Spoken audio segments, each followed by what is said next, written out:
para hadirin wal hadirat yang saya muliakan,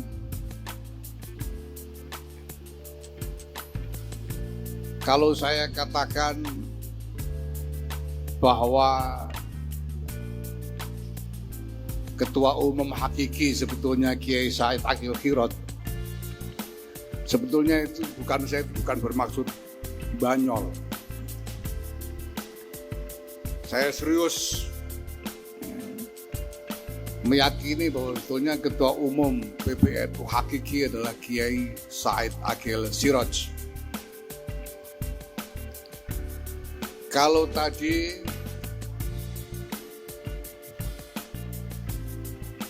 Gus Hilmi, Kiai Hilmi Muhammad menyebut bahwa sekarang pesantren banyak menghadapi serangan dari sana sini, ini sebetulnya gara-gara Kiai Said sebetulnya.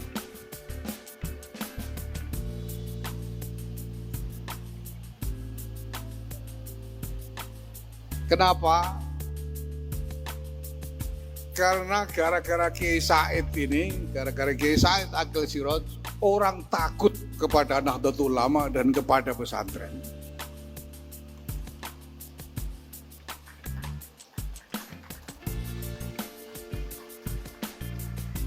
Di bawah kepemimpinan Kiai Said Akil Siraj sebagai Ketua Umum, Nahdlatul Ulama ini berkembang luar biasa pesat sehingga mendominasi lanskap masyarakat Indonesia. Dan itu dibuktikan oleh data statistik. Ada laporan survei tahun 2005 bahwa di Indonesia ini orang yang mengaku NU adalah 27% dari populasi. 2005. Tahun 2023 ada survei lagi yang hasilnya bahwa sudah 56,9% populasi mengaku sebagai orang NU. Jadi selama kepemimpinan Kiai Said itu orang NU nambah 2 kali lipat lebih. Itu sebabnya saya sebut beliau sebagai Ketua Umum hakiki. Nah cuma ya itu, gara-gara itu lalu orang jadi takut sama NU, takut sama pesantren. Sekarang saya kebagian digebuki karena orang takut itu. Saking takutnya pada NU dan pada pesantren karena tiba-tiba berkembang begini besar. Ya, nah saya sendiri karena saya ini ya cuma pengganti itu kalau di pondok namanya Naibul Fa'il. Fa'il yang hakiki itu Kiai Said, saya ini cuma Naibul Fa'il. Naibul Fa'il itu asalnya maf'ul. Sebetulnya saya ini maf'ulnya Kiai Said sebetulnya. Produk dari Kiai Said, karena saya juga berkhidmah di bawah kepemimpinan beliau selama 10 tahun sebelumnya. Nah saya bisa menjadi Naibul Fa'il karena maf'ulnya tidak disebut. Karena fa'ilnya yang sejati tidak disebut. Maka maf'ulnya jadi Naibul Fa'il, itu pun harus diganti binaknya. Yang tadinya bina maklum jadi bina majhul. Jadi fi'il saya ini majhul sebetulnya karena saya coba jadi Naibul Fa'il. Nah memang kemudian pekerjaannya jadi berubah. Kalau dulu pada zaman kepemimpinan Kiai Said Akil Siraj, jelas pengembangan NU dilakukan secara besar-besaran.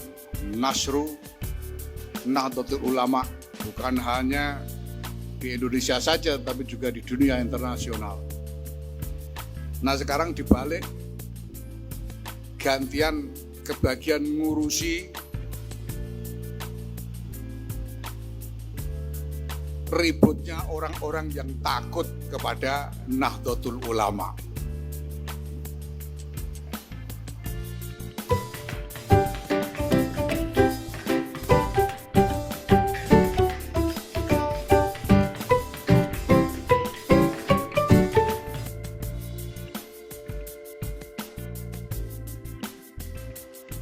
Bapak Ibu sekalian yang saya hormati, Alhamdulillah sampai sekarang kita melihat bahwa pesantren pun berkembang dengan luar biasa progresif, tetapi juga pada saat yang sama tetap mempertahankan inti dari turos yang diterima dari para pendahulunya. Kita melihat generasi-generasi penerus di lingkungan pesantren ini telah tumbuh, berusaha dengan sungguh-sungguh untuk bisa melahirkan kemuliaan baru, menciptakan kemuliaan baru, seperti syair yang disitir oleh Gus Hilmi tadi. Saya mau nyebut Kiai Hilmi itu terus terang aja masih kiko saya. Seperti Pak Kiai Masyhuri itu mau nyebut saya Kiai Yahya itu pasti kiko. Karena seperti saya bilang, Kiai Masyhuri ini saya masih kecil dan beliau sudah tua. Lah saya itu menangi, Hilmi masih anak-anak itu menangi. Saya datang ke sini tahun 79, umur sekitar 13 tahun. Hilmi itu baru mungkin 6 tahun, 5 tahun, 7 tahun. Pelayon di halaman pondok itu saya menang. Saya pernah lihat umbelnya dulu itu Hilmi itu saya. Tapi alhamdulillah ya, apalagi ada adiknya Afif. Saya baru tahu kalau namanya Afif itu. Dulu terkenalnya Picon.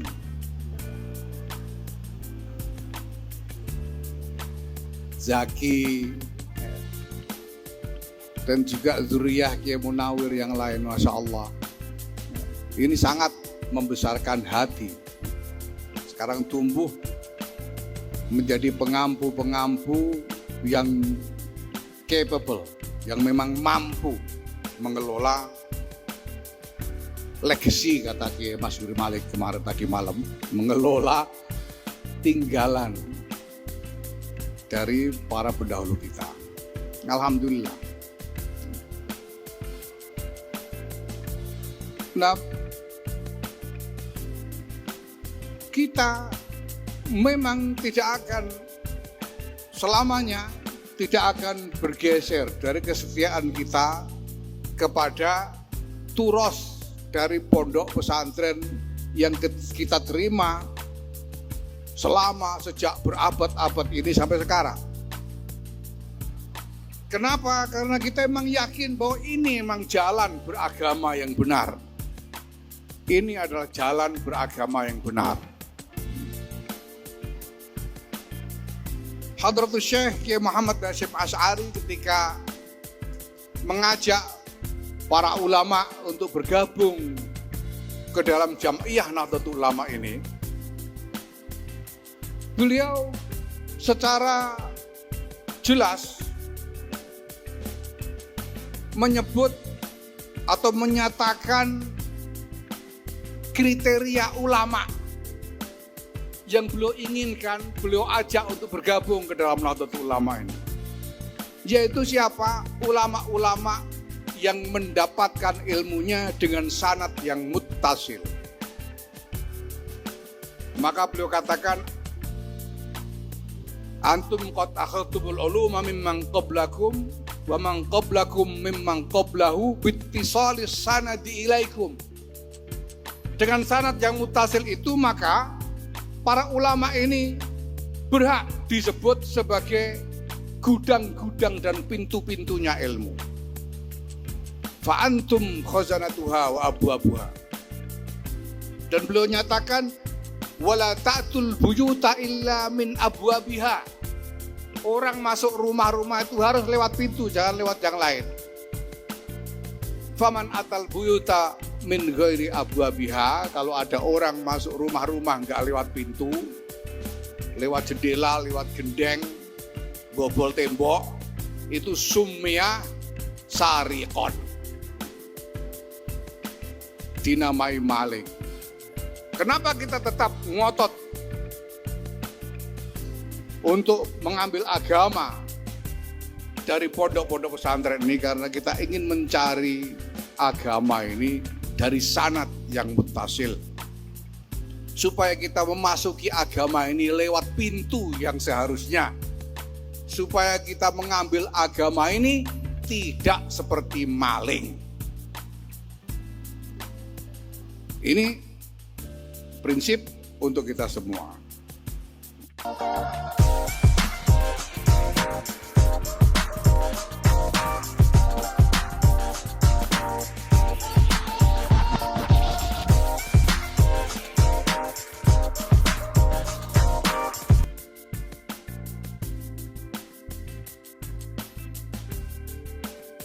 Butuh dana dalam keadaan mendesak?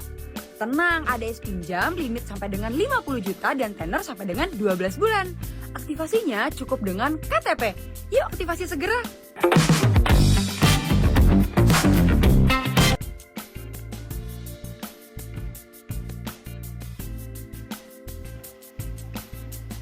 Nah memang, Bapak Ibu yang saya hormati, pesantren jelas dari waktu ke waktu harus menghadapi tantangan-tantangan yang semakin besar, semakin banyak, semakin kompleks, semakin rumit. Dan semua itu harus diatasi. Maka pertama-tama sebelum kita berpikir tentang berbagai macam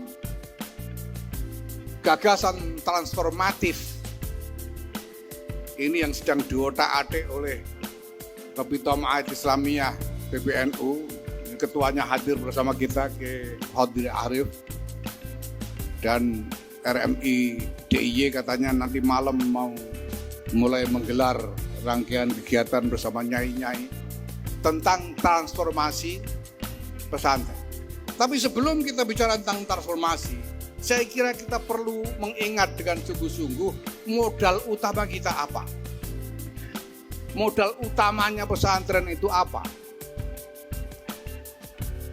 Yang paling jelas modal utama itu pasti adalah ilmu-ilmu keislaman yang diwariskan dengan sanad yang muttasil tadi, yang kita terima dengan keyakinan bahwa ini adalah memang ilmu yang menuntun kita di dalam menjalankan agama. Maka kita berhati-hati sekali kepada siapa kita berguru, karena kita ini belajar ini untuk menjalankan agama, bukan untuk supaya dapat misalnya lapangan kerja atau sekedar untuk gagah-gagahan. Tidak, kita belajar di pesantren ini supaya kita bisa menjalankan agama. Maka dari awal diingatkan misalnya oleh Imam Ibnu Sirin, ala inna hadzal ilma din fanzuru amman ta'khuduna dinakum. Ilmu yang kita pelajari ini agama. Maka waspada, hati-hati. Dari siapa kita mengambil agama ini? Harus dari orang-orang yang memang betul-betul punya wewenang, betul-betul dijamin membawakan agama dengan sebenar-benarnya dan dengan tulus dan jujur, sebagaimana agama yang dulu ditabligkan oleh Sayyidina Rasul Kanjeng Nabi Muhammad Sallallahu Alaihi Wasallam. Itu sebabnya kita juga tidak kecil hati, bukan hanya karena kita cinta kepada pesantren dan cinta kepada kiai, bukan hanya karena itu, tapi karena kiai yakin bahwa ini memang agama yang sebenarnya yang diambil dari pesantren ini. Yang ngambil dari tempat lain itu yang mungkin dapat, ya, tapi kalau sanadnya nggak mutasil, ya itu dapatnya nyolong. Ya mungkin sama-sama dapat, tapi nyolong sama mengambil dengan sah pasti beda.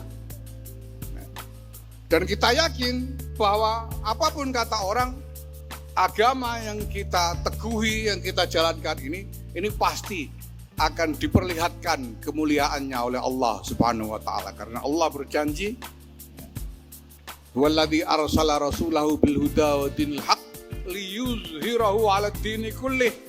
Apapun kata orang, Allah ini mengutus Kanjeng Nabi untuk membawakan agama ini liyuzhirahu 'ala dini kullih walau karihal musyrikun. Maka kita tidak akan berkecil hati. Modalnya pertama-tama ilmu. Tapi saya ingin mengingatkan juga satu modal lain yang juga sangat mendasar. Sangat mendasar. Dan mudah-mudahan ini kiai-kiai muda kita ini juga masih ingat.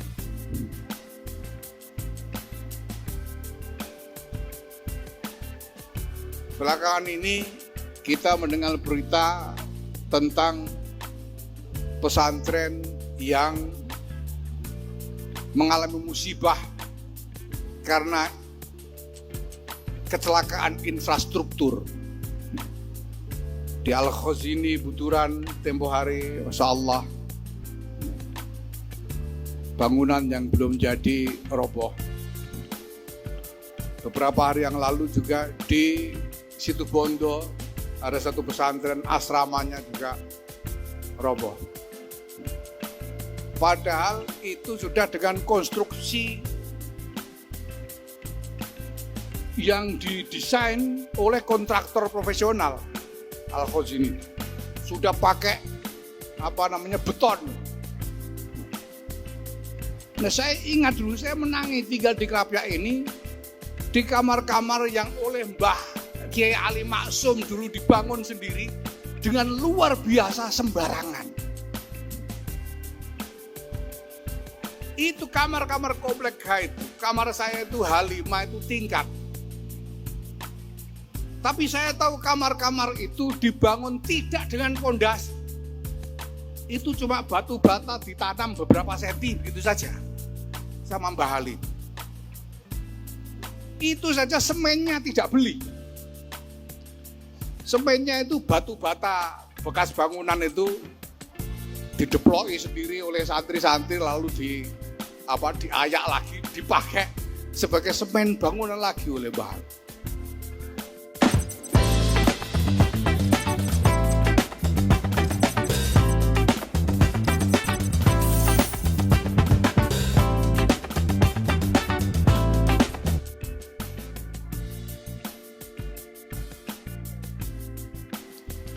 Dan memang dulu sempat ada yang roboh.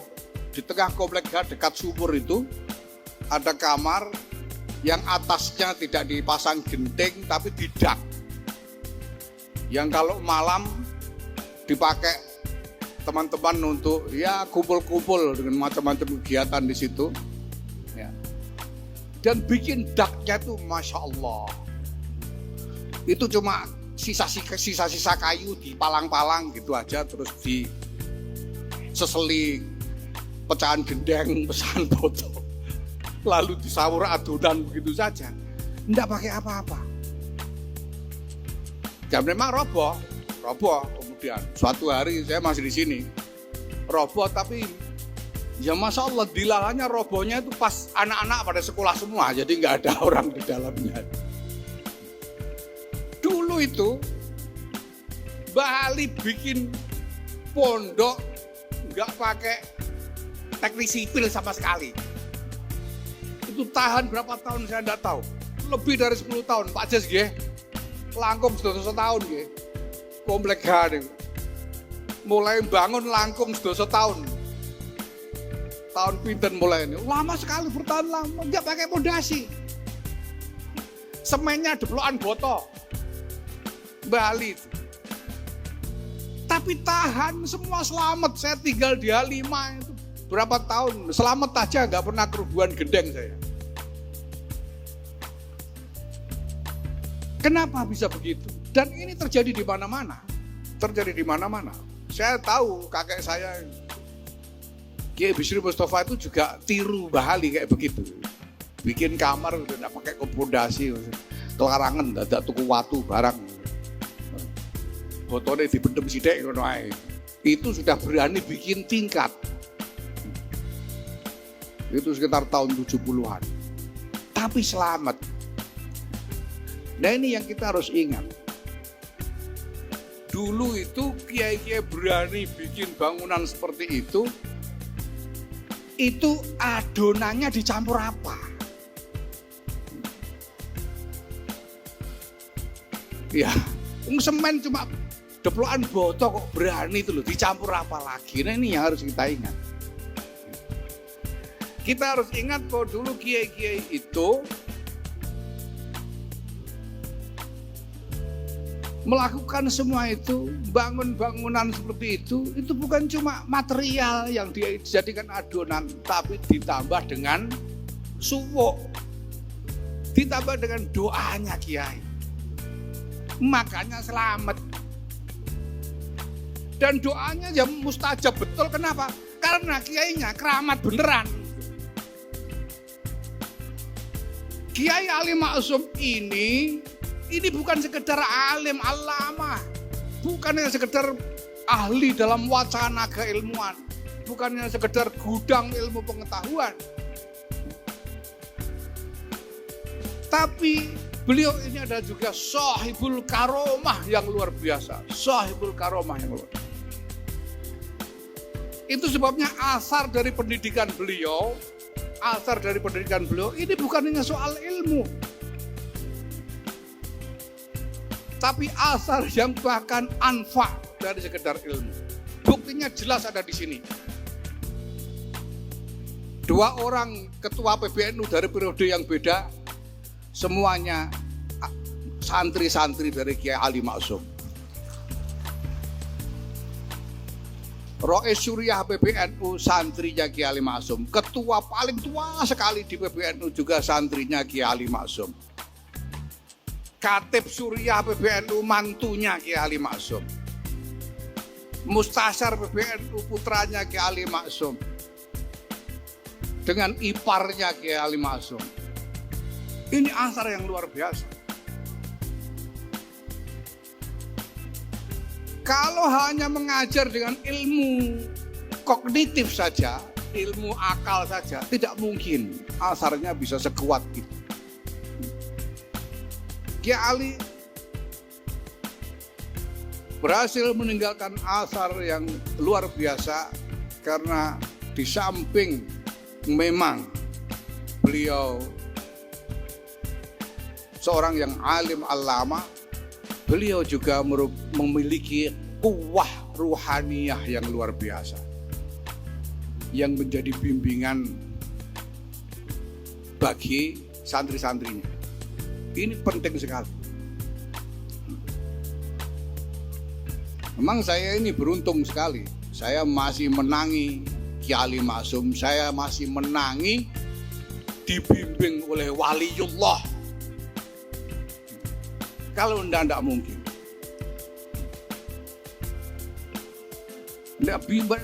Bagaimana mungkin ngaji keset-kesetan kok bisa jadi ketua umum PBNU itu kalau kiainya nggak wali, itu tidak mungkin.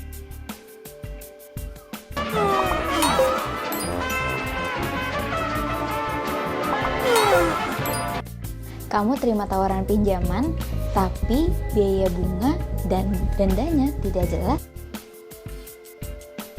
Dulu Gus Dur Ki Abdurrahman Wahid itu waktu kecil dititipkan kepada Ki Abdul Fattah. Ki Abdul Fattah ini sepupunya Ki Abdul Wahab Asfullah, ngaji kepada Ki Abdul Fattah. Masih kecil, karena masih anak-anak, dititipkan khusus dan ditemani oleh santri dari Banyuwangi, namanya Khudori, dari Banyuwangi. Ngaji khusus. Nah, Kiai Fattah ini karena beliau sudah habis waktunya untuk ngajar santri yang lain, maka yang disediakan untuk ngajar Gus Dur ini waktu istirahatnya dipakai untuk ngajar Gus Dur.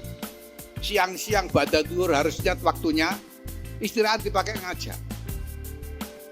Sehingga waktu ngajar itu suatu hari beliau ngantuk sampai ketiduran. Kiai Fattah ini sampai ketiduran karena kecapean. Tengah-tengah baca kitab itu, Furudul wudu isitatun, ketiduran. Lah santri 2 orang ini nunggu, kok nggak bangun-bangun Kiai.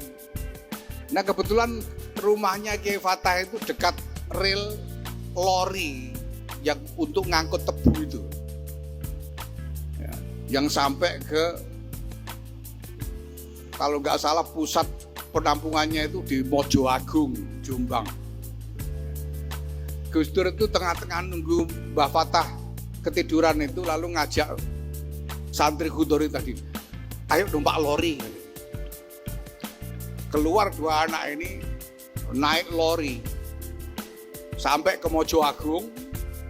Habis dari Mojo Agung terus naik lagi lori yang balik, terus lompat di dekat rumahnya Kiai Fatah, masuk lagi. Lepas masuk itu pas Kiai Fatah bangun karena ketiduran. Kiai Fatah itu kan lupa tadi balahnya sampai mana ketiduran ini. Maka beliau nanya, iki mau tekan di Cong? Yang jawab santri Khudori tadi, dugi Mojo Agung Mbah, katanya.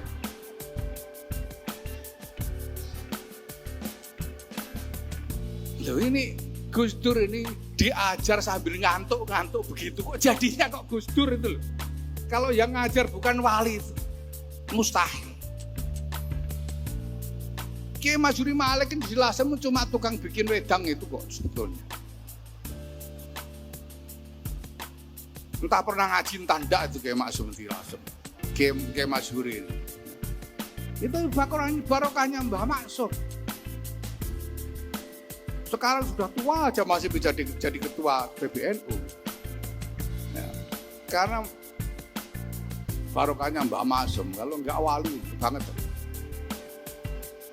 Nah maka saya ingin sampaikan terutama kepada kader-kader muda pesantren dan Nahdlatul Ulama ini, di samping mengejar kualitas-kualitas material, kualitas-kualitas kognitif, mari kita ingat kembali bahwa kita punya warisan yang harus terus kita perjuangkan, yaitu semangat untuk terus mengembangkan, terus meneguhkan kuwah ruhaniyah dari para khodim pondok pesantren, para khodim Nahdlatul Ulama ini. Kalau kita sungguh-sungguh bisa melestarikan semangat untuk membangun kuwah ruhaniyah ini, saya kira insya Allah apapun yang kita hadapi tidak akan menjadi rintangan yang berarti bagi kita semua. Insya Allah. Ini mumpung kiai-kiai yang masih pegang ijazah ini masih ada semua. Mumpung masih ada semua. Di antara ambisi saya jadi nyalon ketua umum dulu itu, karena saya ini iri kepada ketua umum sebelumnya, iri kepada Kiai Said, iri kepada Kiai Hasyim Muzadi, kepada Kiai Abdurrahman Wahid. Apa yang saya iri paling utama itu? Selama ini saya melihat ketua umum PBN itu selalu diserawung wali-wali. Itu sehari-hari ketemunya wali-wali terus Kiai Said ini. Saya ini karena kepengen diserawung wali juga, maka saya nyalon ketua umum, gitu ceritanya sebetulnya. Nah setelah saya jadi ketua umum, saya tinggal kok walinya nggak datang-datang. Bingung saya, sampai pada satu titik akhirnya saya simpulkan, oh saya kira makom saya ini bukan didatangi, saya harus datang ini. Maka saya mulai hunting wali-wali ke seluruh Indonesia. Ya saya roadshow, saya datangi satu-satu kiai-kiai untuk nyari wali-wali, mulai dari Sumeneb sampai ke Banten. Alhamdulillah ketemu dan masih banyak. Alhamdulillah ketemu dan masih banyak. Ini Masya Allah, ini Kiai Said, ini Ta'adus bin Nikmah ini gara-gara eh, tantangan-tantangan dan serbuan yang luar biasa belakangan ini insya Allah saya tambah sakti, insya Allah. Karena saya ketemu dengan kiai-kiai yang punya kuwah ruhaniyah yang luar biasa, semuanya mendoakan dan bahkan mengijazahkan amalan-amalan yang luar biasa. Wah, ini tinggal ya kalau kita amalkan bisa dugdek, insya Allah.